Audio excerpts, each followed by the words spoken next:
Our vision is to have a very diverse enterprise. I think diversity builds resilience.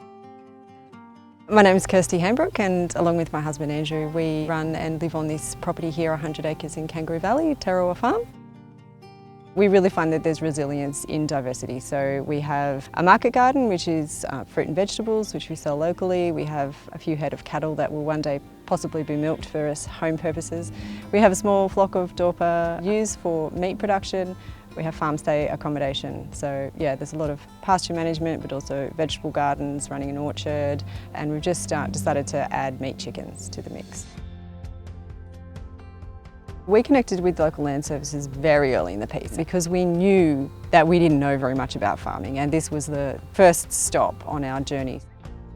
Part of the LLS services is supporting small landholders to ensure that they are successful, they are productive, but also looking after the land really well. So programs like the Small Farms Network, Every Bit Counts, there's a range of resources out there that are really there to support small landholders on their journeys. They had a raft of information that was really important for us to get started with.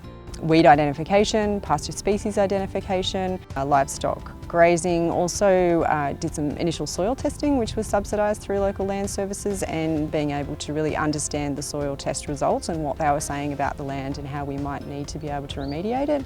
They also helped us with erosion control equipment after the bushfire, grants for fencing off riparian areas and helping to get irrigation for our stock. So yeah, they really are a bit of a one-stop shop for the rookie farmer. I think I'm really excited about this farm because of the diversity that the landholders have taken in terms of looking at the whole farm approach. We're very lucky to have a semi-permanent creek run through our property, kind of splitting the property in half. So the front half is the half that we've been farming with sort of more conventional regenerative techniques. Introduced species in the pasture, looking at optimising nutrients, optimising biology, but at the back are native pastures. So we want to look at managing that in a whole different way so that we can have both a tropical introduced and also a native pasture. Yeah, we just see some potentially non-desirable species in a pasture as being extra diversity. So we really need to differentiate between the weeds that are of concern and the weeds that are just bringing diversity to our pasture. It's been really nice to be able to work with Andrew and Kirsty over the years.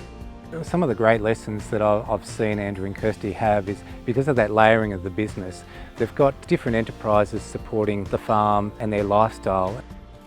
The one thing we learned really, really early is you should never farm alone. It's tough and it's isolating.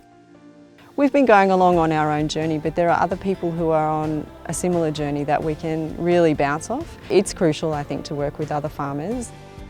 One of the things that small landholders really need to look at is come up with a bit of a plan which is going to make the farm more sustainable, drive a lot more business, but also just maintain the biodiversity and the health of the farm overall.